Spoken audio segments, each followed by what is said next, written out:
कहानी के शुरुआत में हम लियान युआंग को देखते हैं जो कि बैठकर अपने बारे में बता रही होती है। वो ये बताती है कि उसके पास एक अच्छी जॉब है, एक अच्छा घर है एंड वो काफी अच्छा अमाउंट कमाती है। वो ये सब इसलिए बता रही है क्योंकि वो एक जगह पर आई है। वो एक लेडी से बात कर रही है ताकि वो उसका डॉग अडॉप्ट कर सके एंड इन सभी बातों को सुनकर वो लेडी भी इम्प्रेस्ड होती है क्योंकि उन्हें एक ऐसी ही पर्सन की तलाश होती है जो अच्छा कमाए एंड उसके डॉग का अच्छे से ख्याल रख सके, जो कि लियान युआन कर सकती है। मगर थोड़ी देर बाद ही जब डॉग ऑनर उससे बातें करने लगती है तो तभी ही लियान युआन को काफी सारे फोन्स आने लगते हैं एंड इसी वजह से ही वो वहीं पर बैठकर एक ईमेल लिखने लगती है जो कि उसे मिस्टर एडी ने लिखने के लिए कहा है। अब डॉग ऑनर यहीं पर बैठी होती है तो लियान युआन को काफी सारे काम करने पड़ते हैं यहीं पर बैठकर ही। इसी वजह से ही युआन की ऐसी हरकतों को देखकर डॉग ऑनर उसे ये पूछती है, तुम अपने लाइफ के बारे में मुझे बताओ। तो युआन बताती है कैसे वो अपने कामों को करती रहती है। वो अपने काम में काफी ज्यादा इन्वॉल्व होती है जिसकी वजह से उसके पास खुद के लिए टाइम नहीं है एंड वो बस चाहती है कि उसके ब्रेक में कोई उसका साथ दे। वो चाहती है कि उसके लिए कोई दरवाजा खोले जब वो घर आए। अब युआन की ऐसी लाइफ स्टाइल को सुनकर डॉग ओनर ये डिसाइड करती है कि वो डॉग उसे नहीं देगी। फिर हम अगले दिन युआन को देखते हैं जो कि कार में अपने ऑफिस के लिए आई है। रास्ते में वो अपने एक फ्रेंड से बात कर रही होती है। वो उसे ये बताती है कि वो मैराथन के लिए अभी नहीं जा सकती है क्योंकि उसके बॉस ने उसे अपने बिहाफ पे काम करने का कहा है। साथ ही वो ये भी चाहती है कि उसका ट्रांसफर हो जाए। इसके बाद वो ऑफिस में आने के बाद अपने कैबिन में बैठकर काम करने लगती है। देन अगले दिन वो अपने बॉस मिस्टर जी के साथ कार में बैठकर जा रही होती है अपने प्रोडक्ट लॉन्च पर काम करने के लिए। अभी युआन फीमेल प्रोडक्ट पर काम कर रही है। फिर वो एक स्टेडियम में चली आती है और इस स्टेडियम में 5th Shenzhen intercity cup women's half marathon होने वाला है। फिर युआन अपने बॉस के साथ एक रूम में आती है जहाँ पर बहुत से लोग होते हैं। ये सभी लोग ही एक बैंक के मेंबर होते हैं एंड आज मिस्टर वैंग का बर्थडे है, इसी वजह से ये सभी लोग यहाँ पर है। यहीं पर युआन अपने एक कलीग से बातें कर रही होती है। उसे पता चलता है कि सीट की प्लानिंग थोड़ी अजीब हुई है जिसकी वजह से उसके बॉस को वो अच्छी सीट नहीं मिली है। इसी वजह से ही युआन उस सीट को चेंज कर लेती है। इसके बाद युआन यहाँ से निकल जाती है एंड उसका बॉस अपने सीट पर बैठ जाता है। अभी युआन अपने एक फ्रेंड के साथ आगे बढ़ रही होती है। वो सभी ही वुमेन मैराथन के सिलेक्शन प्रोसेस की बातें कर रहे हैं और हम देखते हैं ये लोग पहुंच जाते हैं एक सेक्शन में जहाँ पर मेल्स भी होते हैं। यहाँ पर सभी लड़के ही शांत होकर बैठे हैं लेकिन एक लड़का काफी बातें कर रहा है क्योंकि उसे 3000 का सामान 5000 में खरीदना पड़ रहा है ना। वो इस लड़के की परेशानी को युआन खत्म कर देती है। उसके हेडबैंड पर डॉग का स्टिकर लगाकर साथ ही वो उसे समझा देती है। फिर यहाँ से वो उसे मैराथन में पार्टिसिपेट करने के लिए भेज भी देती है एंड फिर वो अपने कलीग जो कि उसके नीचे काम करता है उसे समझाती है कि उसे कैसे काम करना चाहिए। देन इसके बाद मैराथन स्टार्ट होता है। मैराथन के शुरू होते ही सभी लोग भागने लगते हैं एंड ये मैराथन इसलिए हेल्प किया गया है ताकि ये अपने प्रोडक्ट को मार्केट कर सके एंड अपने बॉस से इस मैराथन की पूरी जानकारी सेंड करती है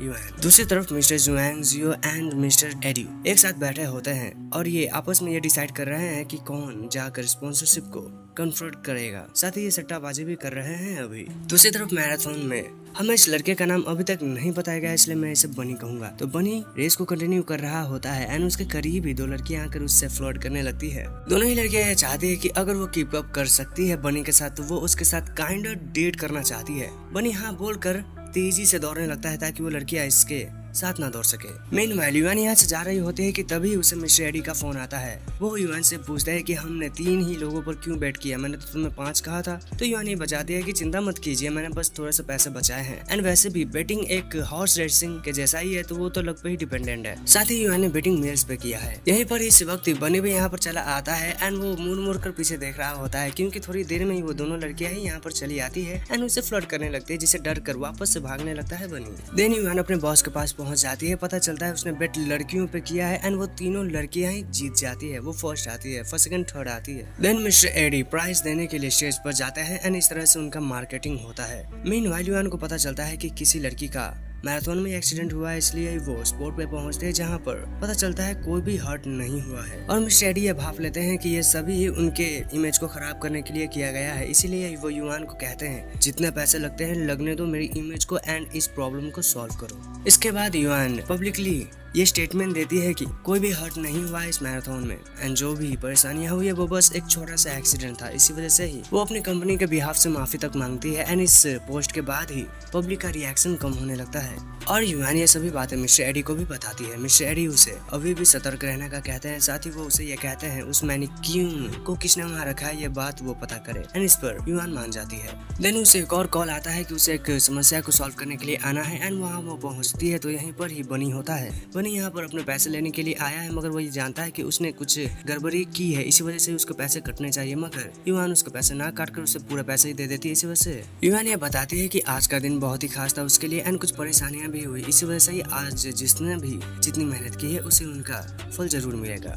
दिन वो यहाँ से निकलने लगती है, तभी बनी उसे रोककर पानी देता है क्योंकि उसने ये नोटिस किया है कि उसके ओंठ सूख रहे हैं। देन युआन पानी पी लेती है एंड बोतल को लेकर यहाँ से चली जाती है बनी को थैंक यू कहने के साथ ही, एंड बनी उसे देख रहा होता है। इसके बाद उसके फोन में एक नोटिफिकेशन आता है जो कि एक अपॉलजी स्टेटमेंट होता है। ना एक टैक्सी से युआन आती है एंड एक छोटी सी बच्ची को लेकर एक घर में जाती है जो कि उसकी फ्रेंड की बच्ची है। एंड युआन आज इसका इसलिए ख्याल रख रही है क्योंकि उसके फ्रेंड ऑफिस के कामों में बहुत ही ज्यादा बिजी है। साथ ही ये बच्ची ये बताती है कि वो एक डिश खाना चाहती है जो कि युआन को बहुत ही ज्यादा पसंद है। अब ये युआन है कौन ऐसा युआन पूछती है तो बच्ची ये बताती है कि वो उसका किंडरगार्टन का बॉयफ्रेंड है। इसके बाद ही उसे एक मेल आता है जो कि ये बता रहा था कि उसे एक प्रेजेंटेशन तैयार करना है मिस्टर एडी के लिए इसी मैराथन के रिगार्डिंग, इसलिए वो अपने काम में लग जाती है। देन थोड़ी देर बाद ही वो रूम में ही टहल रही होती है कि उसके फ्रेंड यहाँ पर चली आती है। आज युआन काफी ज्यादा खुश है क्योंकि उसका एक मेजर वर्क खत्म हो चुका है एंड अब वो ट्रांसफर के लिए अप्लाई कर सकती है। इसके बाद युआन के फ्रेंड को ये पता चल जाता है कि युआन ने उसके बेटी को चिकन खिलाया है। अब ये क्यों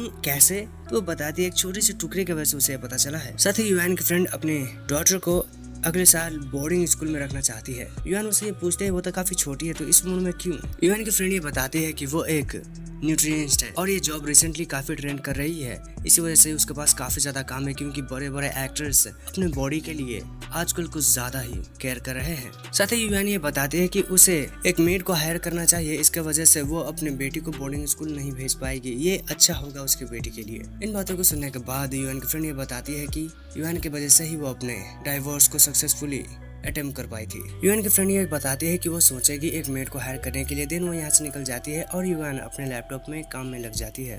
अगली सुबह बनी सो रहा होता है कि तभी उसके करीब कोई आता है एंड उसे देखकर बनी डर जाता है। ये उसका फ्रेंड अर्शुन होता है।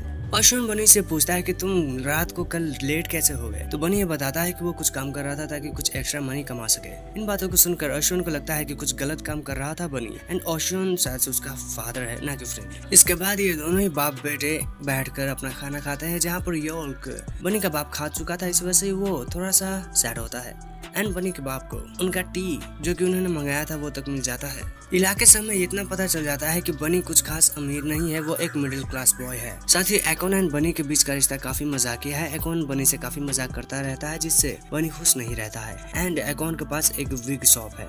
इसके बाद ही एकॉन अपने एक कस्टमर को विग का पूरा प्रोसेस खत्म कर लेता है जिससे वो कस्टमर खुश होती है। साथ ही हमें पता चलता है इस कस्टमर को काफी अच्छा डिस्काउंट मिला है, इसके वजह से वो भी खुश नहीं है क्योंकि इसे फाइनेंशियली एकॉन की हेल्प नहीं होती है। साथ ही एकॉन ये बताता है कि उसकी वाइफ भी कुछ ऐसी ही थी। इस बात को सुनकर वो लड़की थोड़ी सी सैड हो जाती है, लेकिन एकॉन अपने आप को करेक्ट करते हुए बताता है मेरी वाइफ चली गई, लिटरली चली गई, इस दुनिया से नहीं उससे दूर चली गई। देन वो अपने सन को भी इंट्रोड्यूस कराता है इस लड़की से एंड फिर बनी यहाँ से निकल तक जाता है। फिर वो अपने इस कस्टमर को एक हेयर कंडीशनर तक गिफ्ट करता है एंड जब पैसे की बात आती है तो हमें पता चलता है इस लड़की के ड्रॉर में किसी ने पैसे रख दिए थे रात को एंड ये एनवलप बनी का लग रहा है। हमें ये पता चलता है कि इस लेडी के हस्बैंड इन्हें छोड़कर जा चुके हैं, इसी वजह से ये एंड इनकी बेटी अकेली है। इसी वजह से ही इन्हें अपनी बेटी की काफी चिंता रहती है और इनकी इन बातों को एक दिन बनी ने सुना था, इसी वजह से ही शायद बनी ने इनकी मदद की है और ऐसा बनी नहीं किया है हमें यह तक दिखाया जाता है। इसके बाद लेडी 300 दे रही थी लेकिन एकॉन 200 ही लेते हैं, ये कहकर कि 100 का अपने बेटी के लिए कोई गिफ्ट खरीद लेना। यानी कि बनी एंड एकॉन दिल के बहुत ही अच्छे हैं। हम ये तक देख पाते हैं कि एकॉन के बेटे यानी कि बनी को अपनी माँ का खुद के पास ना होना पता है, इसी वजह से वो ये नहीं चाहता है कि वो लड़की भी अपनी माँ को खोए। बनी एकॉन को एक फोटो दिखाकर ये पूछता है कि क्या ये विक तुम्हारा है, लेकिन एकॉन मना कर देता है। नाउ युआन अपने बॉस के साथ मीटिंग में बैठी है जहाँ पर उसके बॉस को तारीफ मिल रही है उनके बॉस से उनके काम के लिए। साथ ही यहाँ पर डिस्कशन शुरू होने लगता है कि उस मैनिक्विन इंसिडेंट के पीछे कौन हो सकता है। अब इस मैराथन एंड अपने मार्केटिंग टीम का सभी क्रेडिट ही मिस्टर एडी ले रहे थे, इसी वजह से ही मिस्टर गाओ सभी को बताते हैं इस मैराथन में जो 3 लड़कियों को सिलेक्ट किया गया था वो युआन ने किया था। तो युआन ये बताती है ये तो बस उसका काम है। मिस्टर जाओ ये बताते हैं कि उन्हें युआन के टैलेंट पे पूरा भरोसा है एंड वो ये चाहते हैं कि वो युआन के साथ काम करे उनके सेल्स डिपार्टमेंट में। मिस्टर जाओ ये चाहते थे कि युआन का प्रमोशन हो, लेकिन मिस्टर जाय यानी कि मिस्टर एडी ये बताते हैं अभी उसे 2 साल और ट्रेनिंग करने की जरूरत है। उसके बाद ये अपने बॉस एक नए प्रोजेक्ट के बारे में सुनते हैं जहाँ पर इन्हें बैडमिंटन एंड वगैरह को मार्केट करना है। देन मिस्टर एडी अपने कैबिन में आते हैं एंड वो इस इंसिडेंट से बिल्कुल भी खुश नहीं होते हैं, मैराथन के इंसिडेंट है जिसकी वजह से इनकी कंपनी की रेपुटेशन खतरे में है। इसलिए वो ये चाहते हैं कि युआन इसके पीछे का कारण पता लगाए कि इसके पीछे कौन था। एंड युआन ऐसा करने के लिए तैयार है क्योंकि मैराथन प्रोजेक्ट उसका था। नाउ मिस्टर जी को युआन ये बताती है कि मिस्टर जी ने 4 साल पहले प्रॉमिस किया था कि वो अगर युआन के साथ अच्छे से काम कर पाता है तो वो युआन को मार्केटिंग डिपार्टमेंट में ट्रांसफर करवाएगा, मगर जी अपने काम में इतना ज्यादा बिजी हो गया इस वजह से वो इस प्रॉमिस को भूल चुका है। इसीलिए ही युआन ने खुद ही मार्केटिंग डिपार्टमेंट का फॉर्म फिलअप किया है। मिस्टर जी वो पेपर ले लेते हैं, वो फॉर्म ले लेते हैं, ये कहते हुए कि मैं इसे बाद में साइन कर दूंगा। इसके बाद वो अपने डेस्क पे आती है जहाँ पर उसका कलीग उसे एक गोल्ड कॉइन देता है जो कि मिस्टर जी ने उसे देने के लिए कहा था। साथ ही वो ये बताता है कोई उसका 2 घंटे से इंतजार कर रहा है जो कि बहुत ही ज्यादा खूबसूरत है देखने में। वो एक लड़का है। अब यहाँ पर वो लड़का क्यों आया है एंड क्यों इतनी देर से इंतजार कर रहा है ये पता करने के लिए युआन नीचे आती है एंड उसकी मुलाकात बनी से होती है। बनी यहाँ पर आने के बाद बताता है कैसे उसने ये जाना कि युआन का नाम क्या है। साथ ही वो ये पूछता है जो मैनिक्विन का एक्सीडेंट हुआ था वो कोई युआन ने प्लान नहीं किया था एंड ये सच बात है। एंड जो स्टेटमेंट युआन ने पब्लिश किया था वो गलत है, वो ऐसा प्रूव कर सकता है, ऐसा बनी बताता है। तो युआन को लगता है कि शायद ये डील करने आया है, बट बनी ऐसा नहीं करने के लिए आया है। इसी वजह से ही वो नाराज तक हो जाता है एंड बनी को शांत करने के लिए युआन उसे सॉरी कहती है। बनी ये महसूस करता है कि वो विग उसके शॉप का है।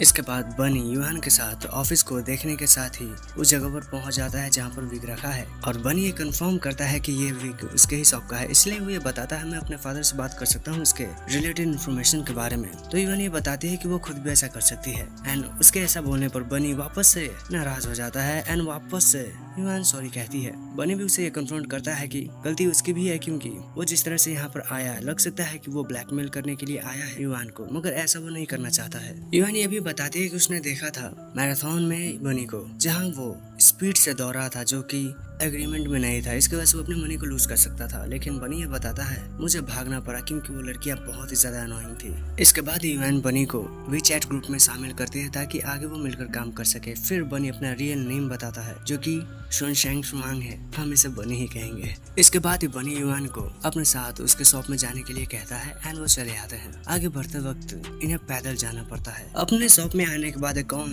युआन से काफी सारी बातें करने लगता है, इसलिए बनी उसे चुप कराता है क्योंकि ये यहाँ पर विग के डिटेल्स के लिए आए हैं। एंड थोड़ी देर बाद चेक करने के बाद अकाउंट को पता चलता है ये विग उसने एक मैन को बेचा था। युआन ये पूछती है कि क्या यहाँ पर सर्विलेंस कैमरा नहीं है। अकाउंट बताता है नहीं है क्योंकि यहाँ पर चीजें ही ऐसी जिसकी वजह से कैमरा में बहुत ही क्रीपी लगता है। इसके बाद युआन अकाउंट का फोन लेकर ट्रांजैक्शन चेक करने के बाद उस नंबर पर कॉल करती है और वो ये बताती है कि ट्रांजैक्शन में कुछ प्रॉब्लम है तो जो इस विग का ऑनर है उसे वापस से फोन करे। देन वो बाहर बैठी है जहाँ पर बनी उसके लिए ड्रिंक्स लाता है। युआन बनी को बताती है कि उसका फादर काफी यंग है तो बनी ये बताता है उन दोनों के सरनेम अलग है, यानी कि वो फादर एंड सन नहीं है। अब बनी ने ये नोटिस किया है कि युआन को एक छोटी सी इंजरी आई है उंगली पर, इसलिए वो उसे मेडिसिन लगाने के बाद उसके हैंड में उंगली में बैंडेज करता है। और इस पल एक बहुत ही प्यारा सा मोमेंट हमें देखने को मिलता है जहाँ पर युआन बनी को बहुत ही प्यार से देख रही होती है। इसके बाद ही युआन ये पूछती है कि उस मैराथन के मनी का बनी ने क्या किया, तो बनी बताता है मैंने उसका यूज किया खाने सोने और मौज करने में। अब ये कुछ और बातें करे कि इससे पहले यहाँ पर एकॉन आ जाता है क्योंकि वो फोन आया है। अब बात करने के साथ ये रिकॉर्डिंग भी करते हैं जहाँ पर एकॉन उससे बातें कर रहा है ये बताते हुए कि जो प्रोडक्ट उसने खरीदा है उसमें डिफेक्ट है। इसलिए एकॉन उसे बताता है मैं रिप्लेसमेंट कर सकता हूँ तो क्या आप अपना एड्रेस मुझे सेंड कर सकते हैं, लेकिन वो पर्सन ना कह देता है। अब इन्हें एड्रेस तो नहीं मिलता है लेकिन युआन ये बताती है कोई नहीं वो एड्रेस पता लगा लेगी।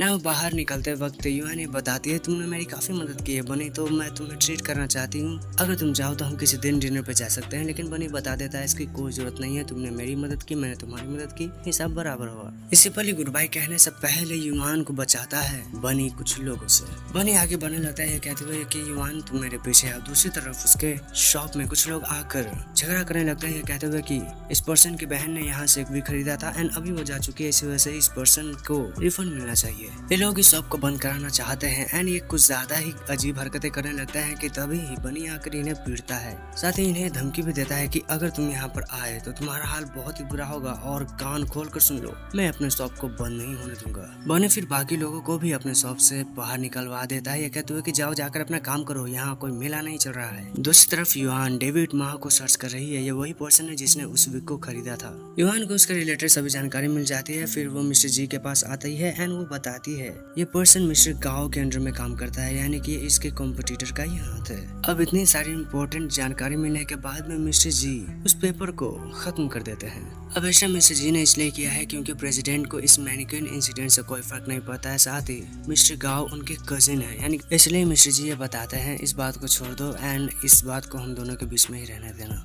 युआन मान जाती है, साथ ही वो ये बताती है अब ये इंसिडेंट तो खत्म हो गया, मैंने आपको जो फॉर्म दिया था क्या आपने उसे साइन किया? मिस्टर जी ने नहीं किया होता है एंड वो टॉपिक चेंज कर देते हैं। इसीलिए युआन ये बताती है कि आज तक जब भी उसने इस बात को टॉपिक में लाया है तो टॉपिक चेंज करते आए हैं मिस्टर जी। दरअसल युआन को प्रोजेक्ट मैनेजर बनना है लेकिन वो नहीं बन पा रही है मिस्टर जी की वजह से। नहीं पर मिस्टर जी ये नहीं समझ पा रहे हैं कि क्यों इसे प्रोजेक्ट मैनेजर बनना है। एग्जीक्यूटिव असिस्टेंट भी तो काफी अच्छी पोस्ट है। युआन ये बताते हैं कि ग्रेजुएशन के बाद उसने एक कंपनी को ज्वाइन किया है एंड उसके जो ग्रेजुएशन फ्रेंड्स थे उन सभी के पास एक क्लियर प्रमोशन का पाथ है, लेकिन युआन के पास ही नहीं। युआन ये फील कर रही है कि वो पिछले 4 साल से कुछ भी ग्रोथ को अचीव नहीं कर पाई है। उसे लगता है वो पिछले 4 साल से एक ही दिन को लगातार जी रही है। इन बातों को सुनने के बाद मिस्टर जी बताते हैं तुम थक चुकी हो, मैं तुम्हारी अप्रेजल की बातें करूंगा HR डिपार्टमेंट में। अभी के लिए तुम चाहो तो थोड़ा रेस्ट ले सकती हो, तुम चाहो तो 1 महीने की छुट्टी तक ले सकती हो, अच्छे से रहना। ऐसा बोलकर वो एक मीटिंग को अटेंड करने के लिए निकल जाते हैं। फिर युआन अपने फ्रेंड के घर पे आती है एंड वो अपने फ्रेंड को बताती है कैसे उसके आंखों के सामने मिस्टर जिंग ने उसके एंट्री लेवल फॉर्म को शेयर में रख दिया। युआन अपनी कहानी बताती है कैसे उसने इस कंपनी को ज्वाइन किया एंड स्टार्टिंग से ही वो बहुत ही ज्यादा मेहनत करती आई है। उसने हर एक कोशिश की अपने बॉस को खुश करने के लिए, लेकिन अब उसे लग रहा है कि उसने जो भी किया वो सब गलत था, क्योंकि अगर उसका बॉस कोई काम उसके बगैर नहीं कर सकता है तो वो उसे नहीं छोड़ेगा। यहाँ तक कि युआन अपने जॉब को छोड़ भी नहीं सकती है क्योंकि उसके पास कोई भी एक्सपीरियंस नहीं है एक प्रोजेक्ट मैनेजर के जॉब के लिए, साथ ही उसके पास कोई रिकमेंडेशन लेटर भी नहीं होगा। अभी के लिए युआन के फ्रेंड ये चाहती है कि युआन अपने माइंड को डाइवर्ट करे काम से, वो लव में पड़ सकती है। हालांकि रिलेशनशिप का एक्सपीरियंस युआन के फ्रेंड को अच्छी तरह से नहीं है। उसकी रिलेशनशिप कुछ खास ऐसी नहीं रही है, येट उसके पास एक प्यारी सी बेटी है जो कि उसके दिल के बहुत करीब है। इसलिए वो अभी युआन को ज्यादा स्ट्रेस ना लेने के लिए कहती है क्योंकि उसे यकीन है एक दिन आकर युआन अपने सभी परेशानियों को आसानी से सॉल्व करेगी, क्योंकि वो ऐसा करती आई है। दूसरी तरफ अकाउंट शॉप में बनी विग को धो रहा है एंड उसका फादर विग के साथ रोमांस कर रहा है। देन वो बनी से पूछता है वो लड़की कौन थी, तो बनी बताता है कोई भी नहीं। कौन ये बताता है लगता है वो लड़की तुमसे बड़ी है। साथ ही वो ये भी कहता है तुम एक काफी सुंदर प्रिटी बॉय हो तो तुम्हें अपना ख्याल रखना चाहिए, तुम सिंगल नहीं रह सकते हो जिंदगी भर। इन बातों को सुनने के बाद बनी कौन से कहता है तुम अपने बारे में चिंता करो, योंग लू को जाए हुए लगभग 7 साल हो चुके हैं, तुम दूसरी क्यों नहीं ढूंढते हो एंड हम यहाँ से क्यों शिफ्ट नहीं होते हैं। तो पता चलता है कौन यहाँ से शिफ्ट नहीं होना चाहता है क्योंकि उसके दिल में अब भी उम्मीद है कि उसकी बीवी उसके पास आएगी। इस बात को सुनकर बनी को और गुस्सा आता है, ये कहते हुए वो नहीं आने वाली है, इस बात को मान लो, हम ये तक नहीं पता है वो जिंदा है कि नहीं। इन बातों को सुनने के बाद भी अकॉन कुछ भी नहीं कहता है तो बहुत ही गुस्से में बनी उसे कुछ और बातें सुनाकर यहाँ से निकल जाता है। दूसरी तरफ युआन जो कि अपने रूम में होती है, उसे फोन आता है मिस्टर जी का, तो उस फोन को वो तकिए के नीचे डालकर चली जाती है और फिर वो एक ड्रामा को ओपन कर लेती है, वॉल्यूम बढ़ाकर वो उसे देख रही है। अब यूँ थोड़ी देर तक गुस्से में ड्रामा देखने के बाद उसका मन शांत होता है तो वो वॉल्यूम डाउन करके फोन चेक करती है। उसके फोन में ये मैसेज आया है कि उसे किसी से मिलना है, इसलिए वो भी तैयार हो रही है। थोड़ी देर बाद जब युआन नीचे आती है तो उसकी मुलाकात होती है एलेक्स से, जो कि आगे चलकर उसके साथ ही काम करने वाली है। देन मिस्टर जी यहाँ से निकलने लगते हैं क्योंकि अब टाइम हो चुका है। दिन कार में मिस्टर जी के साथ युआन भी है जहाँ पर वो प्रोजेक्ट के बारे में बात कर रहे हैं। वो बताते हैं कि इन दिनों मार्केट में स्पोर्ट्स काफी ट्रेंड हो रहा है, इसी वजह से मार्केट शेयर अब थोड़ा चेंज होने वाला है, इसलिए मिस्टर जी किसी बैडमिंटन प्लेयर को भी शायद ढूंढ रहे हैं एंड इसके लिए इंचार्ज उन्होंने युआन को बनाया है। एंड वो फिर से एक प्रॉमिस करते हैं कि अगर ये प्रोजेक्ट तुम खत्म करोगे तो मैं तुम्हें ट्रांसफर करवा दूंगा। फिर मिस्टर जी को उनके घर पर छोड़ने के बाद वापस से कार में जाते वक्त इस प्रोजेक्ट के बारे में काफी सारी डिटेल्स युआन देती है। वो ये बताती है इस प्रोजेक्ट की मदद से वो एक ऐसे एथलीट को लॉन्च करना चाहता है जो कि उसके प्रोडक्ट को एंडोर्स कर सके। अब इस प्रोजेक्ट में काफी टाइम लगने वाला है क्योंकि एक पर्सन को ढूंढ कर उस एथलीट बनाना काफी मुश्किल काम है। युआन इसी बात से थोड़ी सी टायर्ड है। Now season Jinson sport training base में बनी सभी चीजों को साफ कर रहा है क्योंकि हो सकता है ये उसका पार्ट टाइम जॉब हो। नाउ एक प्लेयर आने के बाद काफी बुराई कर रहा था बनी के काम की, इसी वजह से उसे बनी काइंड हिट करता है, मगर जब उसका मेन प्लेयर आता है तो बनी भी चुप हो जाता है। साथ ही ये प्लेयर बताता है अगले आने वाले मंथ के कंपटीशन के लिए तैयारी करो, तो वो 2 प्लेयर कहते हैं ठीक है हम पूरी मेहनत करेंगे। यहीं पर ही इस स्पोर्ट ट्रेनिंग सेंटर के बाहर युआन मिस्टर जिंग के साथ है जो कि यहाँ पर अपने कैंडिडेट के लिए आई है एंड यहाँ पर एलेक्स नहीं आई है क्योंकि वो यहाँ पर बहुत बार आ चुकी है। अब एक फ्लोर पे आने के बाद युआन एंड मिस्टर जी नीचे के सभी प्लेयर्स को देख रहे होते हैं एंड यहीं पर ही नजर पड़ती है युआन की बनी पे, जो कि इस लड़के के साथ टीम अप करके अब खेलेगा उस लड़के के कहने पर। अब नजर दौड़ाते हुए बनी की नजर पड़ जाती है युआन पे, इसीलिए ही वो मान जाता है ट्रेनिंग पार्टनर बनने के लिए इस लड़के का एंड वो उसे अच्छे से नहीं खेलने दे रहा है, जिसके वजह से ऊपर बैठे हुए ये सभी ही थोड़े से परेशान लग रहे हैं। अब टीम में एक साथ रहकर तो ये खेल नहीं पा रहे हैं, इसीलिए 1-on-1 मैच होता है। मैच के शुरू होते ही बनी काफी तेजी से हिट करता है और एक स्ट्राइक करने में भी कामयाब होता है। पहले राउंड का पहला पॉइंट बनी को, दूसरा राउंड शुरू होता है, इसमें भी बनी बहुत अच्छे से खेलकर एक और पॉइंट स्कोर करता है। इसके बाद मिस्टर जी पूछते हैं युआन से कि किस प्लेयर को चूज करना चाहिए, तो युआन जीन का नाम लेती है, जो कि रेड टी शर्ट प्लेयर है। वो काफी अच्छा खेलता है एंड इनके कोच भी मानते हैं ये आने वाले समय में काफी कुछ कर सकता है। यहाँ तक कि उसने बहुत से कंपटीशन को जीता भी है, लेकिन पिछले साल वो नहीं जीत पाया क्योंकि उसे बीमारियों का सामना करना पड़ा था। इसके बाद जी पूछते हैं बनी के बारे में, तो युआन बताती है कोच ने इन्फॉर्मेशन सेंड नहीं किया है उसे। सो बनी एक ऐसा प्लेयर है जिसके पास गॉड गिफ्टेड स्किल्स है। उसने बहुत सी चैंपियनशिप जीती है, लेकिन कुछ वजह से वो अपने गेम पर फोकस नहीं कर पा रहा है, जिसका वजह से उसका फॉर्म ऑफ चल रहा है। फिर हम मैच में वापस आते हैं जहाँ पर 2 पॉइंट से बनी आगे है एंड वो अपना तीसरा पॉइंट भी स्कोर कर लेता है। कुछ और मैचेस के बाद अब स्कोर 18-18। नाउ स्कोर तो अच्छा ही चल रहा है, साथ ही मैच भी अच्छा चल रहा है, लेकिन 18 के स्कोर पे आने के बाद बनी को काफी मुश्किलें हो रही है। कुछ भी ये बताते हैं 2 साल पहले ही से वो देख रहे हैं बनी 18 के स्कोर पे आने के बाद अपनी परफॉर्मेंस लूज करने लगता है। नाउ मैच थोड़ी देर तक और कंटिन्यू होता है, जहाँ पर बनी को मुश्किलें हो रही है और बनी 18 के स्कोर पर ही रुक जाता है, यानी कि वो हार जाता है। फिर युआन अपने बॉस के साथ आगे बढ़ रही होती है, तो मिस्टर जी ये बताते हैं वो जिनी को सिलेक्ट करना चाहते हैं। इसके बाद मिस्टर जी यहाँ से चले जाते हैं, तो हम बनी को देखते हैं जो कि सफाई कर रहा है एंड वो थक चुका है, साथ ही उसके पैर में चोट तक लगी है। इसके थोड़ी देर बाद ही बनी के साइड में युआन आती है, जो कि उसे बैंडेज देती है। नाउ हमें ये पता चलता है बैडमिंटन प्लेयर एंड ये खेल खेलना ही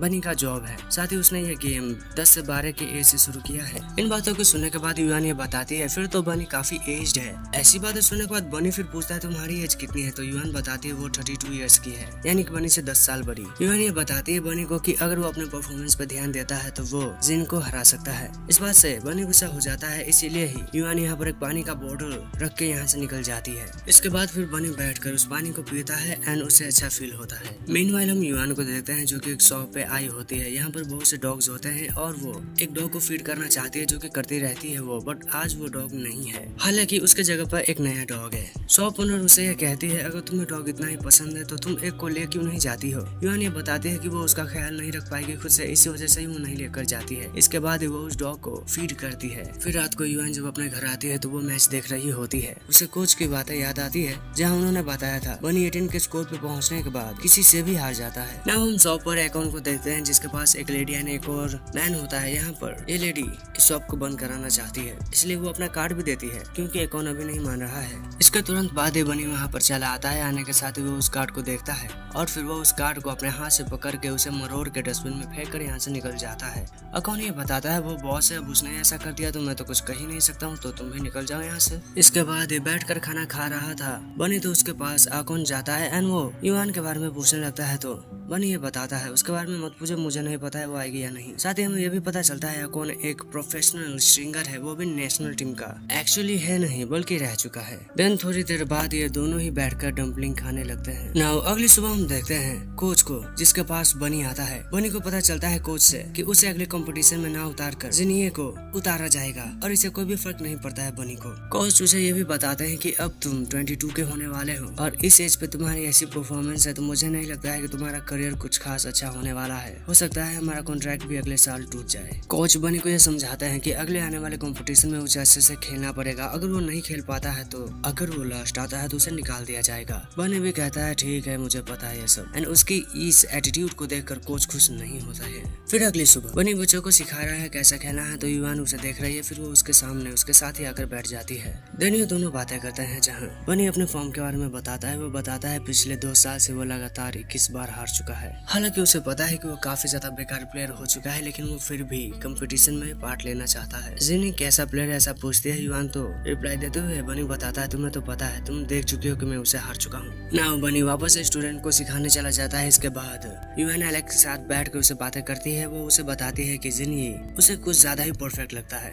यानी कि वो एक बुलडॉग नहीं है जो कि उसे चाहिए। फिर एलेक्स एंड युआन थोड़ी देर और तक बातें करते हैं। देन युआन ये क्लियर करती है मिस्टर जिनी को मिस्टर जी ने चूज किया है एंड युआन जिसे चूज करना चाहती है वो बनी है, बट एलेक्स को जिनी ही पसंद है। देन मिस्टर जी को युआन रिपोर्ट सबमिट करते हैं जिनी की परफॉर्मेंस है एंड वो बताते हैं इसकी परफॉर्मेंस काफी अच्छी है, इसके साथ कॉन्ट्रैक्ट साइन करो। इन बातों को सुनने के बाद ही युआन ये बताती है कॉन्ट्रैक्ट 5 साल का हो सकता है, बट युआन ये चाहती है कॉन्ट्रैक्ट 10 साल तक का हो एंड इसके लिए वो जिस कैंडिडेट को चूज करना चाहती है उसकी बस परफॉर्मेंस अच्छी हो इतना काफी नहीं है। युआन को एक ऐसा पर्सन चाहिए जो कि मेंटली भी फिट हो, जो कि जिनी नहीं है, इसलिए बनी को रिकमेंड करना चाहती है युआन। बट मिस्टर जी पूछते हैं एलेक्स ने किसे चूज किया है, तो वो बताती है एलेक्स ने जिनी को चूज किया है, इसलिए मिस्टर जी चाहते हैं युआन अपना काम जल्दी करे, जिनी को साइन करके वो टाइम ना गवाए। जिनी ठीक है ऐसा कहकर वहाँ से निकल जाती है। दूसरी तरफ यहाँ पर पार्टी चल रही है जहाँ पर युआन आती है। हमें यह तक पता चलता है कि युआन ने अपने बॉस को संघाई की फ्लाइट तक छोड़ा है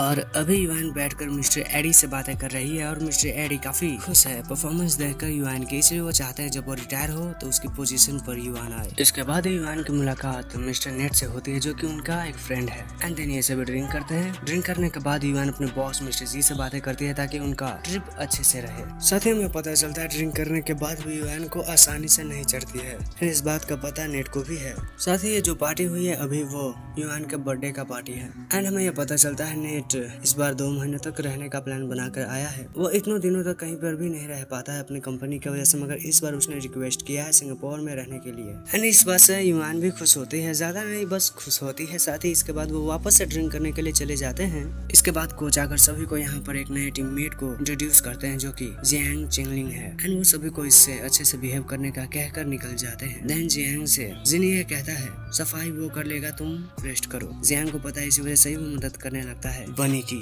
हालांकि बनी उसकी मदद लेने से मना कर देता है। देन इसके बाद हम जिनी को अपने फ्रेंड्स के साथ देखते हैं जो कि अपने फ्रेंड्स को ये बता रहा है कि उस नए लड़के पर नजर रखना, वैसे भी वो तुम्हारे साथ ही रहने वाला है। यहीं पर ही बनी चला आता है तो जिनी ये पूछता है क्या उस नए लड़के ने तुम्हारी मदद की, तो बनी बताता है नहीं वो बस करने की कोशिश कर रहा था। यहाँ पर ये सब हो रहा है तो दूसरी तरफ युआन अपने घर में बैठकर कॉफी बना रही है, साथ ही वो अपने फोन में चेक करती है मिस्टर जी का मैसेज जो कि बता रहे थे कि वो काफी अच्छे से वहाँ पर पहुंच चुके हैं एंड रह रहे हैं। साथ ही युआन बनी से भी बातें करते हैं जहाँ पर बनी ये नहीं समझ पा रहा है कि इतनी रात में ये कॉफी क्यों पी रही है। साथ ही बनी के फ्रेंड्स अब तक कार्ड्स खेल रहे हैं, वो भी रात के 10 बजे तक, इस वजह से वो भी थोड़ा सा परेशान हो जाता है, लेकिन वो फिर से अपने फोन में लग जाता है। साथ ही वो टेक्स्ट में ये पाता है कि कल युआन उसे मिलने आने वाली है। साथ ही वो जिनी से कार्ड्स खेलता है जहाँ पर वो जीत जाता है। अब वो जीता है इसीलिए ही जिनी कल ग्राउंड को साफ करेगा, साथ ही बनी की गेम में मदद तक करेगा जो कि उसे करना पड़ता है। इसी पर ही बाहर से अंदर युआन आती है, वो यहाँ पर चेक करने आई है जिनी की कैसा परफॉर्मेंस है और वो देखते ही जिनी यहाँ तो बॉल बॉय बना पड़ा है। अब क्योंकि जानबूझकर बनी बहुत से शॉट्स को मिस कर रहा था, इसी वजह से ही जिनी परेशान हो जाता है, गुस्सा तक हो जाता है, लेकिन वो फिर से शांत हो जाता है बनी के कहने पर एंड उसके शर्त के याद आने पर। इसके बाद युआन एंड बनी बातें करता है जहाँ युआन ये बताती है उसे नहीं लगा था कि इस तरह से बनी उसे परेशान करेगी, क्योंकि कल रात को ही उसने बताया था वो यहाँ पर आने वाली है, यानी कि उसे डाटा कलेक्ट करना है जिनी की परफॉर्मेंस का, जो कि वो भी नहीं कर सकती है बनी की वजह से। साथ ही बनी ये बताता है वो तो बस उसे सबक सिखा रहा है। इस बात को सुनने के बाद युआन ये बताती है सबक तो ग्राउंड पे सिखाना चाहिए ना कि ऐसे। इस बात को सुनकर बनी बताता है ठीक है मैं उसे अब कुछ नहीं कहूंगा। इसके बाद युआन जिनी को अपने प्रोडक्ट के बारे में बता रही होती है तो जिनी बताता है अरे मुझे मत बताओ, मुझे पता है इसके बारे में। देन युआन बताती है कि उसे अपने लीडरशिप को प्रूव करना चाहिए, इसलिए वो एक काम में लग जाता है एंड दूसरी तरफ बनी के पास युआन जा रही होती है। युआन बनी को भी ये टेस्ट पास कराना चाहती है या फिर इस काम को कराना चाहती है, लेकिन जिनी आकर ये बताता है इसे करने की क्या जरूरत है, ये तो लूजर है, ये कुछ नहीं कर सकता है, ये बस टाइम वेस्ट करेगा। साथ ही जिनी बनी को पावर बैंक लेने का कहकर उसे भेज देता है एंड फिर युआन के कहने पर वो अपने फिजिकल फिटनेस को चेक कराता है ताकि वो ये चेक कर सके कि उसे फ्यूचर में कोई इंजरी हो सकती है या नहीं, या फिर वो इंजरी से किस तरह से बच सकता है। यहीं पर इस प्रोसेस में जिनी गंदी हरकतें करने लगता है, कहीं पे वो देखने लगता है, इसी वजह से ही उसे एक शटल कॉक आकर लगती है जो कि बनी ने फेंका है, ये कहते हुए कि तुम क्या कर रहे हो। इसके बाद जिनी यहाँ से निकल जाता है। फिर जिनी के पास युआन जाती है और उसे वो बताती है उसकी हरकतों के बारे में। वो ये बताती है कि अगर उसकी हरकतें ऐसी रही तो वो उसे अभी 2 चॉइस देना चाहेगी। पहली कि वो अपने इस कॉन्ट्रैक्ट को यहीं खत्म करना चाहती है, हालांकि कॉन्ट्रैक्ट कभी बना नहीं है लेकिन बन सकता है, इसलिए वो अभी खत्म करना चाहती है, वो अपना टाइम वेस्ट नहीं करना चाहती है। या फिर दूसरी जिनी को कोऑपरेट करना पड़ेगा। जिनी मान जाता है, इसीलिए ये अभी कार में बैठी है युआन एंड काम खत्म होने के बाद वो निकलेगी अपने टीम्स के साथ। युआन फिर म्यूजिक चला के आराम करने लगती है अपने ही कार में, यहाँ तक कि वो सो तक जाती है। इसके बाद उसे फोन आता है अपने टीममेट्स का एंड फिर वो वहाँ पर 2 मशीन छुड़वा के उन्हें यहाँ से निकलवा देती है। देन वो बनी का रिफ्लेक्सेस का टेस्ट लेने लगती है एंड टेस्ट होने के बाद पता चलता है बनी का रिफ्लेक्सेस जिनी से अच्छा है। इसके बाद यूआन थैंक यू कहती है बनी को उसकी हेल्प करने के लिए। फिर वो यहाँ से निकल जाती है ये बताते हुए कि आज ट्रीट में तुम्हें नहीं दे सकती, मैं थोड़ी सी बिजी हूँ। फिर अगले दिन यूआन मिस्टर जी के पास आती है, साथ ही वो बताती है अपनी गलतियों के बारे में। वो माफी मांगती है क्योंकि वो बिना अपने रिप्लेसमेंट को यहाँ रखे इस पोस्ट को छोड़ना चाहती है। इसी वजह से ही उसने कैंडिडेट को सिलेक्ट किया है जो कि उसकी जगह ले सकती है फ्यूचर में। इसके बाद हम बनी एंड जिनी को देखते हैं जो कि एक रूम में होता है। यहाँ पर जिनी खुश नहीं होता है बनी से क्योंकि उसे मार जो पड़ी है उसे, इसी वजह से वो रिलेशन पूछने लगता है उसका एंड यूआन का। तो बनी बताता है ऐसा कुछ नहीं है। इसके बाद जब बनी अपने कपड़े को चेंज करने वाला था कि तभी उस पर ठंडा पानी रख देता है जिनी। इससे बनी गुस्सा होकर उसे पीटने के लिए आगे बढ़ता है बट वो रुक जाता है। साथ ही जिनी उसे धमकी देकर यहाँ से निकल जाता है। दूसरी तरफ यूआन तैयार होकर नेट से मिलने के लिए आई है। वो एक बार में आई है जहाँ पर वो दारू पी रही है। यहीं पर ये दोनों ही अपने अपने फ्यूचर के बारे में बात करते हैं। खास तौर से नेट ये पूछता है अगर तुम्हें मौका मिले फ्यूचर में सिंगापुर शिफ्ट होने का तो क्या तुम होगी? मना करती है यूआन। तो नेट ये बताता है तुम्हें पता हो ना हो लेकिन मैं तुम्हें काफी पसंद करता हूँ। इसके बाद ही वो उसे मैरिज तक के लिए पूछ देता है क्योंकि ये एक दोनों के साथ काफी टाइम से रह रहे हैं यानी एक दूसरे को समझ चुके हैं। इसी वजह से ही नेट यूआन से शादी करना चाहता है। वैसे भी उसकी उम्र काफी हो चुकी है। और सो खुद को करेक्ट करते हुए नेट ये बताता है वो ये नहीं चाहता है कि हम डायरेक्ट मैरिज ही करें। अगर यूआन ये चाहती है कि वो लव को एक्सपीरियंस करे तो वो भी करने के लिए तैयार है। बस उसका मेन गोल मैरिज है। साथ ही वो यूआन को सोचने का टाइम देता है क्योंकि अब वो यहाँ पर 2 महीनों तक रहने वाला है। और दो यूआन के लिए ये थोड़ा सा अजीब होता है ना। अपने कलीग के साथ आगे बढ़ते वक्त उसका कलीग उसे पूछता है कि हमें दूसरों को क्यों ऐसे स्पेक्टिकेट करना पड़ रहा है। तो यूआन ये बताती है हमें एक ऐसा कैंडिडेट चाहिए जो कि लॉन्ग टर्म में भी हमारे एक्सपेक्टेशंस को पूरा कर सके। इसी वजह से ही हमें हर एक कदम को ही बहुत ही ध्यान से रखना पड़ेगा। एंड अभी ये दोनों ही सीनियो कप बैडमिंटन चैलेंज में आए हैं। यहाँ पर जेनी कम्पीट करते वक्त स्ट्राइक करने में कामयाब होता है तो दूसरी तरफ बनी बैठ कर कुछ सोच रहा है। यहीं पर यूआन चली आती है अपने कलीग मिंग यू के साथ एंड मिंग यू नोटिस करता है बनी को क्योंकि उसने उसे काफी बार देखा है। देन यूआन एंड बनी बैठते हैं। यूआन बनी से पूछते हैं तुम आज नहीं खेलने वाले हो? बनी बताता है मैं खेलूंगा लेकिन मुझे कुछ फर्क नहीं पड़ता इससे। यूआन ये बताती है तुम्हारे पास तो काफी अच्छी टेक्निक्स है, फिर तुम्हें क्या अपने सिचुएशन का पता चला जिस वजह से तुम्हें प्रॉब्लम्स होती है? बनी बताता है मैंने हर एक साइकोलॉजी को भी ट्राई किया है लेकिन अभी मुझे नहीं पता है। इसके बाद जिनी की नजर बनी पे पड़ती है तो बनी यहाँ से चला जाता है क्योंकि उसे धमकी याद आती है जिनी की जो कि उसने उसे दिया था। उसने बताया था अगर फिर से कोई गड़बड़ की तो तुम्हारे उस लेडी को काफी प्रॉब्लम होगी मेरी वजह से। इसके बाद ही यूआन मिलती है यिनजी से जहाँ पर वो बताती है कि उसके पास जिनी के लिए कुछ कपड़े हैं जो कि वो चाहती है वो उसे ट्राई करे कंपटीशन में खेलने के वक्त। एंड जिनी वहीं पर ही कपड़े चेंज करने लगता है और उसे वो टी शर्ट फिट होता है। साथ ही वो ये पूछता है ड्रिंक्स लाए हो क्या? तो नहीं लाया होता है। इसी वजह से मिंगयू जाने लगता है लेकिन उसे जाने से पहले जिनी बताता है मेरे बाकी फ्रेंड्स के लिए भी लाना। एंड मिंगयू के साथ ही वह निकल जाती है ड्रिंक्स खरीदने के लिए। इसके बाद ही बनी के पास यंग आकर उससे बातें करने लगता है। वो बताता है उसने ये नहीं सोचा था कि बनी का हालत कुछ ऐसा होगा। वो तो उसके साथ टूर्नामेंट में पार्टिसिपेट करना चाहता था। इसके बाद बनी के कहने पर जिंग भी अपने गेम को खेलने के लिए चला जाता है।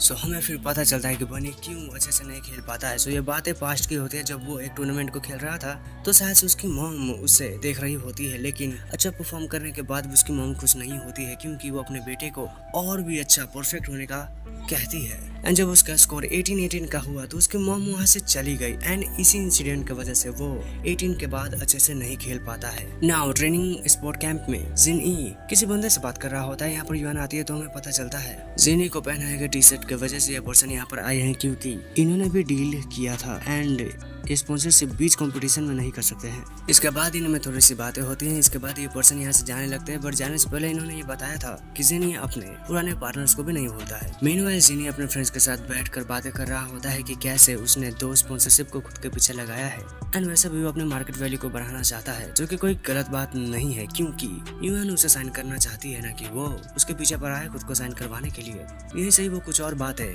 बनी को सुनाकर निकलने लगता है तो बनी उसे पीछे से लात मार के स्विमिंग पूल में गिराता है एंड फिर बनी यहाँ से निकल जाता है। तो दूसरी तरफ से यूएन ने भी ये सब कुछ देखा, इसी वजह से ही वो बनी के पास आती है।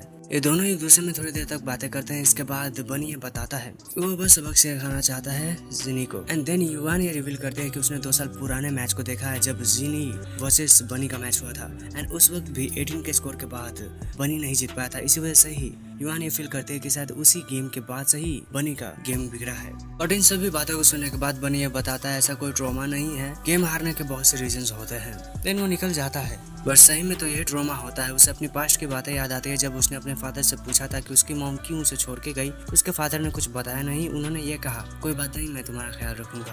पता चलता है उसकी मॉम को एनवायरनमेंट कुछ खास पसंद नहीं आ रहा था। उनके दिमाग में काफी कुछ चल रही थी, इसी वजह से उन्होंने छोड़ दिया। एंड इस बात से बनी खुश नहीं है, क्योंकि अब उसे अपने स्टेप फादर के साथ रहना पड़ेगा। इसके बाद ये अपने रूम में बनी बैठकर उदास होता है, तो उसके पास उसका फादर आता है, पूछता है क्या हुआ। बनी ये बताता है उसे मजा नहीं आ रहा है बैडमिंटन खेलने में।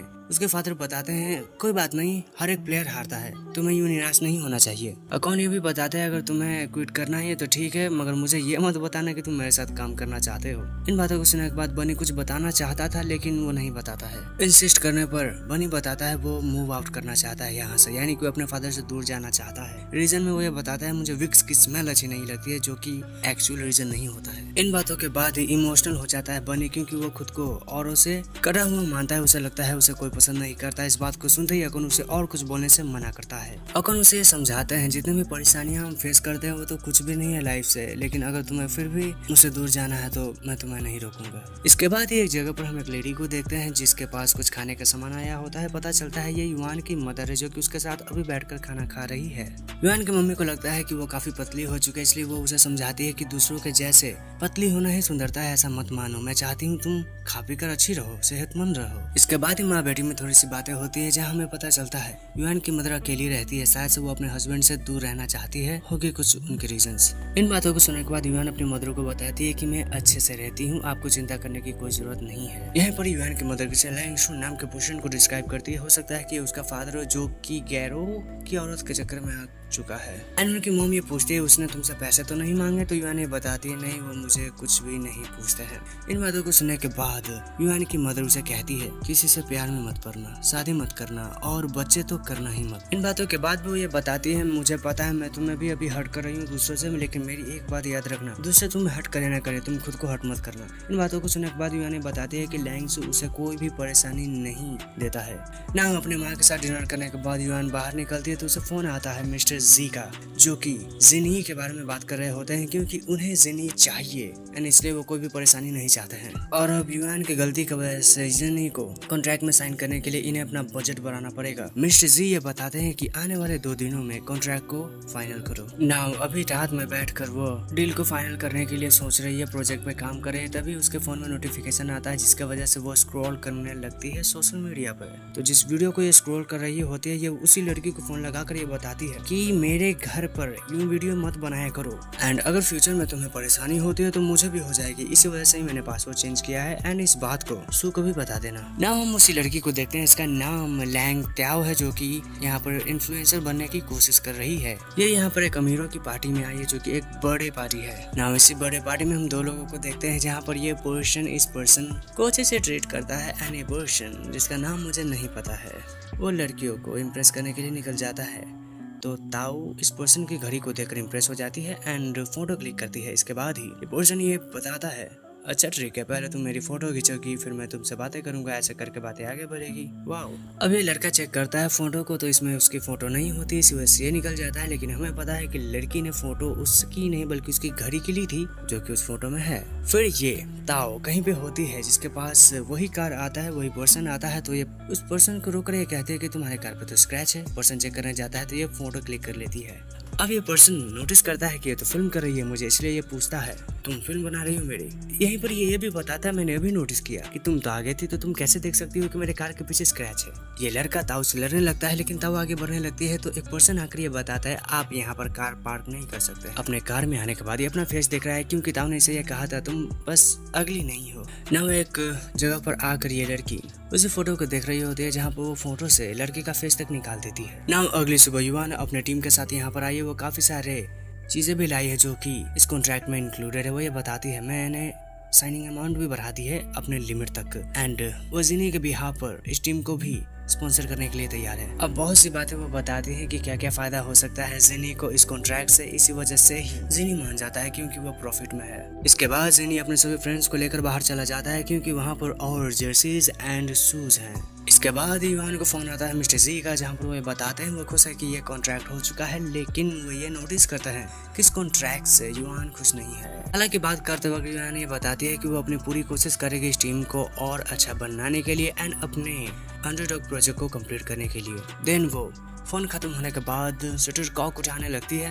यहाँ पर वो थोड़ी सी बातें भी करती है बनी से, तो बनी ये भाव लेता है कि युवान की लाइफ शटरकॉक की मशीन के जैसी है जो कि मशीन में शक है ना। वो अगली सुबह अपने फादर के साथ बैठकर वो खाना खा रहा होता है, तो फादर खाना ही उठा कर ले जाता है क्योंकि बीन्स अच्छे से नहीं पके हैं। इसके बाद ही बनी ये बताता है कि उसने अपने रिटायरमेंट का एप्लीकेशन फॉर्म भर दिया, यानी कि वो फ्यूचर में कुछ भी कर लेगा सिवाय बैडमिंटन खेलने के। एंड वो ये बातें अपने फादर को भी बताता है, तो वो क्या ही करते हैं, वो वापस से कुकिंग में लग जाते हैं। देन हम एकॉन को देखते हैं जो कि एक पर्सन के पास आया है, इसका नाम यू है। उन्होंने इसके लिए विग तैयार किया है जो कि बहुत ही अच्छा है इनके अकॉर्डिंग। साथ ही ये वो पेपर दिखाते हैं जो कि रिटायरमेंट फॉर्म है बनी का।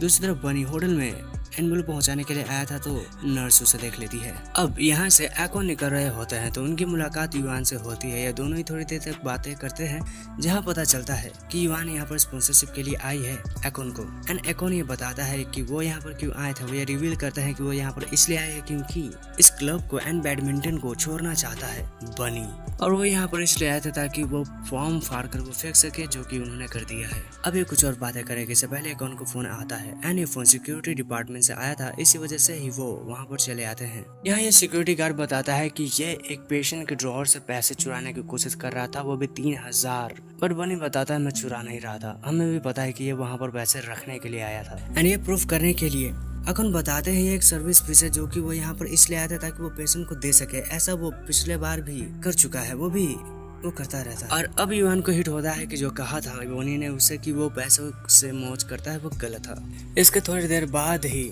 युवान एंड बनी बाहर निकलते हैं, यानी कि ये रिलीज हो चुके हैं। एंड इस बार युवान काफी खुश है बनी की सच्चाई को जानकर। इसके बाद मिस्टर आकोन ये पूछते हैं कि तुम बनी के इतना पीछे क्यों हो, तो युवान रीजन देती है कि वो बनी के पीछे इसलिए है क्योंकि उसे पोटेंशियल दिखता है बनी में। उसे लगता है कि बनी बहुत ही अच्छा कर सकता है एंड वो पार्टनरशिप बन सकता है, वो स्पॉन्सरशिप का पार्टनरशिप बन सकता है यंग स्पेस के साथ, जो कि वो कंपनी है जिसमें युवान काम करती है। इसके बाद हमें बनी के मदर की कहानी पता चलता है वो भी बहुत ही अच्छी बैडमिंटन एथलीट थी, लेकिन किसी पर्सन को डेटिंग करते वक्त गलती से बनी पैदा हो गया एंड उसके बाद ही उन्होंने बैडमिंटन से रिटायरमेंट ले ली, मगर उनका पैशन नहीं खत्म हुआ। इसी वजह से वो ये चाहती थी कि बनी बहुत ही अच्छा एथलीट बने उनके बिहाफ पर, इसलिए वो बहुत ही ज्यादा स्ट्रिक्ट होती थी बनी के साथ। एंड इसी टाइम से ही उसका ट्रॉमा ट्रिगर हुआ, ये तक बता देते हैं वो युवान को। युवान पूछती है उनकी मॉम क्यों छोड़ कर गई और क्यों वापस नहीं आई। हमें पास्ट की बातें पता चलती है जहाँ पर ट्रॉन्ग लू चली गई थी। उन्होंने ये लेटर तक लिखा था कि वो खुद को ऐसी स्टेट में अपने दो चाहने वाले के साथ नहीं देख सकती है। हमें यह पता चलता है कि बनी के मॉम के साथ कुछ तो सीरियस प्रॉब्लम थी, यानी कि उसके जीवन में अब ज्यादा टाइम नहीं बचा था। इसी वजह से ही वो उन चीजों को देखना चाहती थी, उन प्लेसेस पर घूमना चाहती थी जो कि उनका सपना था। इसलिए ही इस सपने को जीने के लिए उन्हें मजबूरन अपने फैमिली को छोड़ना पड़ा। वो ये तक बताती है कि अकॉन उनके डिजीज के बारे में बनी से कुछ ना कहे। साथ ही उन्होंने ये वादा किया था कि अगर वो ठीक हो जाएंगे तो वो वापस से आएंगे इन दोनों के पास, और अगर नहीं तो अकॉन अच्छे से ख्याल रखे बनी का, यही उनकी आखिरी इच्छा है। इसके बाद अकॉन ये बताते हैं बनी ने बहुत मेहनत की एंड वो काफी अच्छा कर रहा था, लेकिन उसकी परफॉर्मेंस गिरने लगी क्योंकि वो अपने मॉम से दूर है।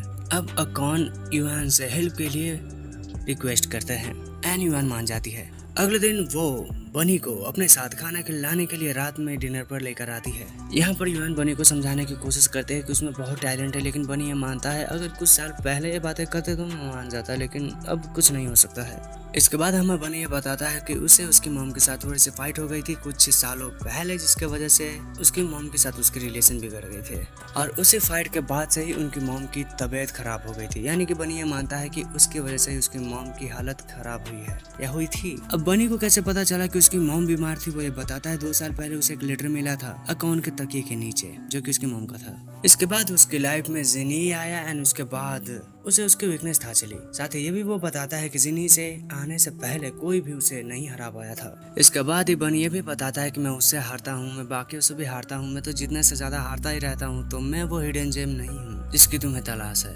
अगले दिन हम युआन को उसके फ्रेंड के साथ देखते हैं। हमें पता चलता है कि युआन के फ्रेंड का हस्बैंड यहाँ पर आया था क्योंकि वो अपनी बेटी की कस्टडी चाहता है। उसने ये भी बताया कि बीते सालों में उसने एक ऐप को बनाया जिसकी वजह से उसके पास अभी काफी सारे पैसे हैं। इसी वजह से ही वह चाहता है कि उसकी बेटी उसके पास रहे क्योंकि उसकी मॉम के पास एक स्टेबल जॉब नहीं है। और उसने ये भी क्लियर किया है कि आने वाले 3 दिनों में वो कोर्ट का दरवाजा खटखटाएगा अपनी बेटी के लिए। इन बातों को सुनने के बाद युआन अपने फ्रेंड को अपने साथ ही रहने के लिए कहती है कुछ दिनों तक। दिन रात को वो एक लॉयर का भी पता मांगती है मिस्टर जी से।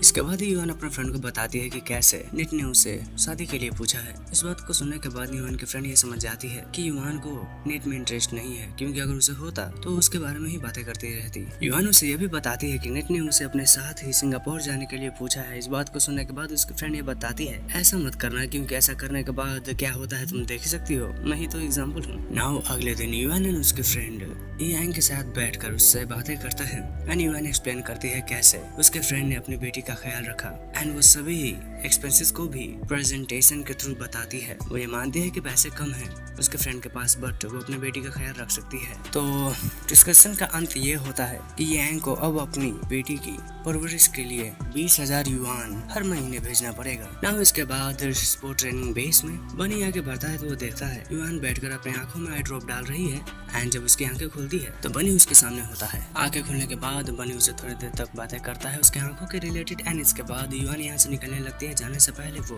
बनी को कहते हैं कि अगर कोई पूछे उसके बारे में तो वो बता दे कि वो आज पूरा काम करके गई है पूरे दिन तक। अब बनी ने ये नोटिस किया है कि युआन थोड़ी सी टायर्ड है, इसी वजह से ही उसके जाने से पहले ही वो उसके कार के की को उठाकर आगे बढ़ने लगता है क्योंकि आज वो उसके लिए ड्राइव करेगा। नाउ ड्राइविंग के वक्त भी युआन काम कर रही होती है, इसी वजह से बनी उसे पूछता है इतना बिजी क्यों रहती हो।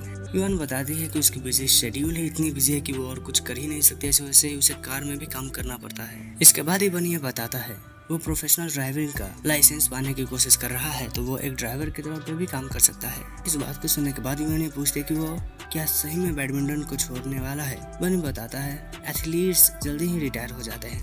इतना बोलने के बाद बनी युआन से ये पूछता है क्या कभी उसे ऐसी फीलिंग हुई है कि वो किसी काम को छोड़ना चाहती है मगर वो नहीं कर पा रही है। साथ ही बनी ये बताता है वो हर रोज ही अपने प्रैक्टिस करता है और अपने टेक्निक्स को इम्प्रूव करने की कोशिश करता है लेकिन अब वो शायद ये नहीं कर पाएगा। साथ ही वो ये बताता है हो सकता है कि तुम मुझे बेवकूफ़ समझ रही हो या फिर कमज़ोर, लेकिन कभी कभार किसी काम को छोड़ना उस काम को करने से ज्यादा हिम्मत का काम होता है। बनी के इस बात को सुनकर युआन के भी मन में यही सवाल आता है कि क्या सही में किसी चीज को छोड़ना उसे पकड़ने से ज्यादा हिम्मत का काम हो सकता है। फिर युआन एक जगह पर रिपोर्ट लेने के लिए आई होती है कि तभी वहीं पर ही नेट भी चलाता है। वो बताता है मैंने अपॉइंटमेंट ले लिया, परमिशन ले लिया है कि मैं तुम्हारे साथ काम करूंगा आज। फिर ये एक जगह पर बैठकर खाना खाते हैं। बैठने के बाद ये लोग खाना खाने के साथ ही बहुत सी बातें करते हैं। यहाँ पर नेट ये एक्सप्लेन करता है कि उसे शादी की जल्दी नहीं है बट वो ये चाहता है कि उनका रिलेशन अच्छा हो, इसलिए वो स्टार्ट डेटिंग से कर सकते हैं। एंड वो ये भी पूछता है सिंगापुर जाने का तुम्हारा क्या ख्याल है। तो युआन बताती है तुम इस सेंशन में क्यों नहीं रह सकते हो। नेट ये एक्सप्लेन करता है कि उसकी पोजीशन सिंगापुर में अच्छी है एंड यहाँ नहीं, बस इसलिए वो यहाँ नहीं रह सकता है। साथ ही नेट बहुत सी बातें एक्सप्लेन करता है। वो ये बताता है तुम सिंगापुर में आकर अच्छी जॉब के लिए ट्राई कर सकती हो और अगर तुम्हें मुश्किल हो रहने में तो तुम मेरे साथ ही रह सकती हो, मुझे इससे कोई भी तकलीफ नहीं है।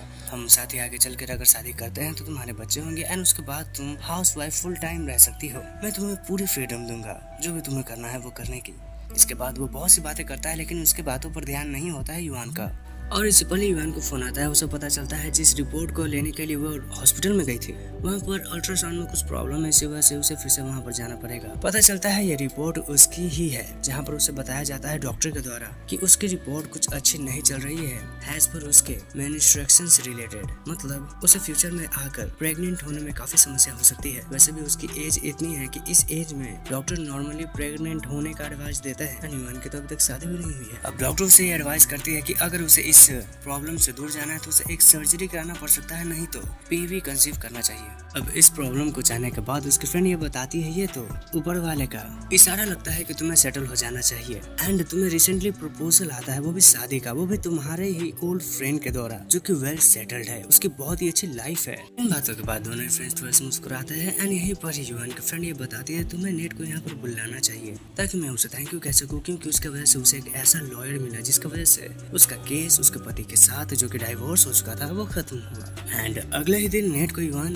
ले आती है और इससे पहले युआन के फ्रेंड की बेटी उसे अपने पास ले आती है एंड आंखें बंद करने के बाद उसे वो कुछ देने वाली है। एंड आंखें खोलने के बाद लू उसे बिस्किट देती है खाने के लिए, जो कि एक छोटा सा था एंड एक बड़ा सा था। नाउ ये बैठकर खाना खाता है जहाँ पर नेट को खाना पसंद आता है। इससे पहले युआन बताती है उसने नेट को यहाँ इसलिए लाया ताकि उसके फ्रेंड उसे थैंक यू कह सके उसकी हेल्प के लिए, साथ ही इन्हें मिस्टर चैंग को भी थैंक यू कहना है। इसी वजह से ही नेट ये बताता है कि वो गिफ्ट प्लान कर सकता है, उसे ऐसा इसलिए करना है क्योंकि युआन ने उसे ऐसा करने के लिए पूछा है अभी। देन थोड़ी देर तक और बातें होने के बाद नेट युआन को उसका घर तक छोड़ने के लिए आता है, जहाँ पर वो ये भी पूछता है कि क्या मुझे अपने रूम में इनवाइट नहीं करोगी। युआन मान जाती है। वो अंदर आते हुए कहते हैं कि तुम बैठो, मैं तुम्हारे पानी लाती हूँ, मगर तभी पीछे से उसे हक करता है नेट। उसे वो बताता है कि वो उसे कितना ज्यादा पसंद करता है एंड वो आगे बढ़े और कुछ करे। इससे पहले युआन उसे दूर हट जाती है बताते हुए कि मुझे अजीब फील हो रहा है तो तुम जा सकते हो घर। नेट को जाना पड़ता है एंड पता चलता है उसने ड्रिंक नहीं किया था वाइन एंड इसलिए वो भी अपने फ्रेंड के साथ बैठकर बातें कर रही है एंड वो यहाँ पर ड्रिंक भी करने वाली है। साथ ही वो अपने फ्रेंड को ये बताती है कि एक एज पे आने के बाद बॉडी भी बताने लगता है कि उसे क्या करना चाहिए। वो यहाँ अभी अपने फ्रेंड्स के साथ बहुत सी बातें करती है कि कैसे वो नेट से मिली एंड उसे ऐसा लग रहा है कि नेट एंड उसके बीच में ज्यादा कुछ शायद नहीं हो सकता है। इसी वजह से ही उसके फ्रेंड को लगता है ये तो डेटिंग को कुछ ज्यादा ही कॉम्प्लिकेट कर रही है। इसीलिए युआन ये पूछती है तो मुझे बताओ सही में डेटिंग होता क्या है। अब उसके रीजन उसके थॉट्स को जानने से पहले युआन अपने थॉट्स को बताती है। देन उसके फ्रेंड ये बताती है उसके सोच में डेट करना किस्मत में होता है। अगर वो राइट पर्सन से मिलती है तो उसे किसी गेम के बारे में सोचने की जरूरत ही नहीं पड़ेगी, उसे पता चल जाएगा कि वही उसके लिए बना है। देन दोनों फ्रेंड्स कुछ देर और बातें करते हैं एंड बातें होने के बाद युआन ये बताती है वो अपने इस 2 महीने के काम के बाद 1 महीने का ब्रेक लेगी, फिर अपने सर्जरी को करवाएगी। अगर कुछ गलत होता है तो वो अपनी पूरी प्रॉपर्टी एंड जो कुछ भी है उसके पास वो लू के नाम कर देगी। वेल इसके बाद थोड़ी सी और हंसी मजाक होती है एंड फिर हम देखते हैं बनी को जो कि बैठकर खाना खा रहा होता है। उसी पास ही उसका ही फ्रेंड आता है। उसका ये फ्रेंड यहाँ पर इसलिए आया है क्योंकि उसे पता चला है कि बनी छोड़ना चाहता है बैडमिंटन को। वो ये बताता है उसे भी अपने बचपन में बैडमिंटन खेलना पसंद नहीं था, वो बस खेलता था अपनी माँ की वजह से। लेकिन जब उसने बनी को देखा, उसके गेम्स को देखा, तब उसे पता चला कि सही में बैडमिंटन होता क्या है। उसका फ्रेंड ये भी बताता है कि तुम छोड़ दो बैडमिंटन को, मुझे प्रॉब्लम नहीं पड़ता है, लेकिन इस तरह से सर झुका कर तुम जाओ, मैं ये नहीं चाहता हूँ। नाउ अब युआन अपने ऑफिस में आती है। उसे पता चलता है कि नेट ने उसके लिए कोई तो गिफ्ट रखा है, इसलिए वो उसे खोलती है। अब इस गिफ्ट को देखने के बाद ऑफिस में चर्चा होने लगती है कि इनके नेट के बीच में कुछ चल रहा है। इससे पहले नेट आ जाता है तो इन बातों पर और यकीन होने लगता है बाकियों को। इसके बाद ही युआन नेट से बातें करती है। युआन ये पूछते हैं कि तुमने गिफ्ट पब्लिकली ही क्यों दिया मुझे, तो नेट ये बताता है कि हाँ मैं एडमिट करता हूँ कि मैं ये चाहता हूँ कि बाकियों को पता चले कि हम दोनों के बीच में कुछ तो है। इससे पहले यहाँ से जिनी एंड बनी जा रहे होते हैं, तभी बनी की नजर युआन पे पड़ती है। इसी वजह से वो यहाँ पर रुकता है एंड जिनी को पूछता है कि क्या कॉफी पियोगे। जिनी मना करता है तो कहता है जाओ ना, फिर मैं आता हूँ कॉफी पीने के बाद। नाउ आज के लिए बस इतना ही रहने देते हैं। वैसे तो इसके 38 एपिसोड है, मैंने बस 5 ही कवर किए हैं और उसमें भी 50 मिनट का वीडियो लेंथ हो चुका है। सो देखते हैं इस पर कितने व्यूज आते हैं। अगर नए हो, वैसे भी चैनल नया है तो सब्सक्राइब करो, लाइक करो, कमेंट करो एंड अगली वीडियो अच्छी होगी जिसमें love story and love angle ज्यादा होगा। मिलते हैं अगली वीडियो में, तब तक के लिए बाय।